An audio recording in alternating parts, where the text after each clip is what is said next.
శ్రీవల్లి మా అమ్మ కూతురు కాదు అని యువరాజ్ మరోసారి పాపారాయుడి కాలర్ పట్టుకొని అరుస్తూ చెప్తూ ఉంటే, యువరాజ్ ఏం మాట్లాడుతున్నావో నీకు అర్థమవుతుందా? చుట్టూ అందరూ వింటున్నారు, కొంచెం ఆలోచించి మాట్లాడు అని నిషి గుర్తు చేస్తూ ఉంటుంది. లేదు యువరాజ్, ఏదో మా దగ్గర నువ్వు నిజం దాస్తున్నావు.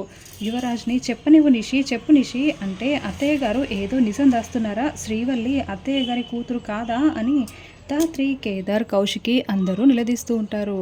ఈయన అత్తయ్య గారి గురించి తప్పుగా మాట్లాడుతూ ఉంటే యువరాజ్ తట్టుకోలేక ఇలా చెప్తున్నాడు అంతే, మేమేమీ నిజాలు దాచట్లేదు అని నిషి కవర్ చేస్తూ ఉంటుంది. లేదు లేదు ఏదో దాస్తున్నారు అని ధాత్రి అంటూ ఉంటే అప్పుడే డాక్టర్ అక్కడికి వస్తుంది.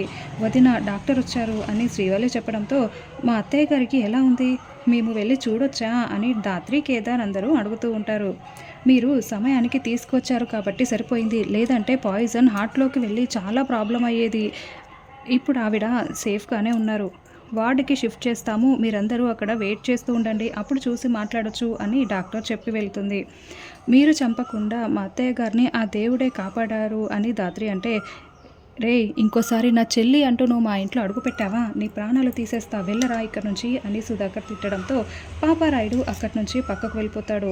తర్వాత డాక్టర్ స్పృహలో లేని వైజయంతిని చెక్ చేసి ఒకసారి స్కాన్ తీయించి తర్వాత వార్డుకి షిఫ్ట్ చేయండి అని చెప్పి అక్కడి నుంచి వెళ్ళిపోతుంది. తర్వాత నర్స్ అటుగా వెళ్తూ ఉంటే, సిస్టర్ మా అత్తయ్య గారిని వార్డుకి షిఫ్ట్ చేస్తామని చెప్పారు, చేసేసారా, మేము వెళ్ళి చూడొచ్చా అని ధాత్రి అడగడంతో, స్కాన్కి తీసుకువెళ్తున్నారు, తర్వాత వెళ్ళి చూడండి అని సిస్టర్ చెప్పి వెళ్తుంది. అమ్మే వైజయంతి, నేను ఎలా వదిలేస్తాను అనుకున్నావు, ఈరోజు నేను చంపే ఇక్కడి నుంచి వెళ్తాను అని వైజయంతిని స్కాన్ రూమ్కి తీసుకువెళ్తూ ఉంటే చూస్తూ పాపారాయుడు అనుకుంటూ ఉంటాడు.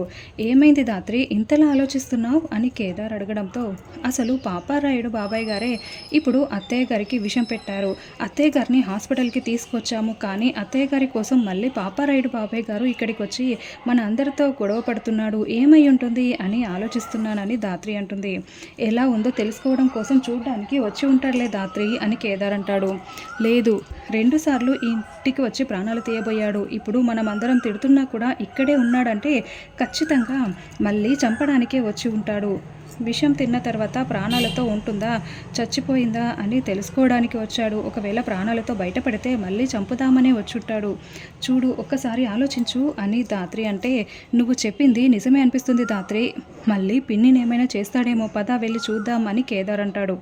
ఇప్పుడు అత్తయ్య గారిని స్కానింగ్కి తీసుకువెళ్లారు, అక్కడ సిస్టర్ మాత్రమే ఉంటుంది, మనం ఎవరము ఉండమని చెప్పి అటాక్ చేసే ప్రాబ్లం ఉంది, రా కేదార్ వెళ్ళి కాపాడదాం అని ధాత్రి చెప్తుంది. అప్పుడే పాపారాయుడు ఒక ట్రేలో కత్తెర సామాన్లు ఉంటే ఇంకా అన్ని సామాన్లు కింద పడేసి ఒక కత్తెర పట్టుకొని వైజయంతిని తీసుకువెళ్తున్న నర్స్ దగ్గరికి వచ్చి పీకపై కత్తి పెట్టి, ఏ అమ్మి కదిలావంటే చంపేస్తాను జాగ్రత్త, ఈ అమ్మిని అదిగో ఆ గదిలోకి తీసుకురా అని బెదిరించడంతో గదిలోకి తీసుకువెళ్తారు.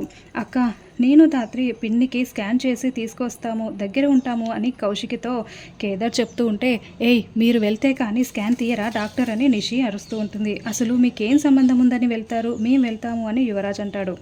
రే ఆ దయ్యం ఏదో ముందే చెప్పొచ్చు కదా, వీళ్ళు వెళ్తామని చెప్పిన తర్వాత కాదు నువ్వు మాట్లాడేది, ముందు మీరు వెళ్ళండి అని సుధాకర్ అంటే, అవునని కౌశికి అంటుంది.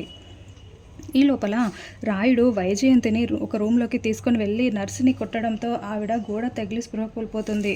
అమ్మయ్య ఈ అమ్మి చచ్చిపోలేదు, ఈ అమ్మి ప్రాణాలు తీసే లోపల ఈ అమ్మికి స్పృహ రాకూడదు అని రాయుడు అనుకుంటూ కత్తెరని చేతిలోకి తీసుకుంటాడు.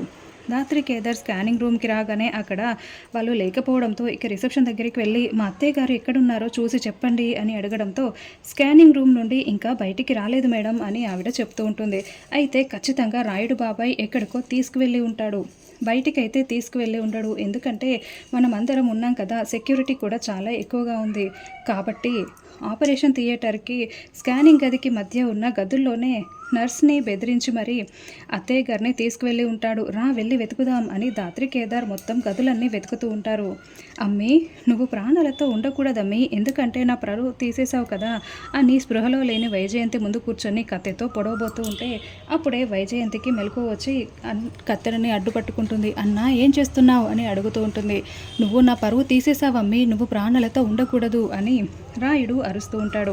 అన్న నేను చెప్పేది వినన్నా, ఒకసారి వినన్నా అని వైజయంతి బ్రతిమలాడుతున్నా కూడా వినకుండా పొడవబోతూ ఉంటాడు. దాంతో వైజయంతి తోసేసి ఆ కత్తెరని తన చేతిలోకి తీసుకొని, అన్న దగ్గరికి వచ్చావంటే చంపేస్తాను అని బెదిరిస్తూ ఉంటుంది. ఏం తమ్మి, నీ ప్రాణాలు కాపాడుకోవడం కోసం నా ప్రాణాలు తీయాలని చూస్తున్నావా? నువ్వు నా పరువు తీసేసావు కదా, ఇక నేను చచ్చినట్లే. ఇప్పుడు ప్రాణాలతో ఉండి ఏం లాభం? రా వచ్చి చంపేసేయి అని రాయుడు అంటూ ఉంటాడు. అసలు నేను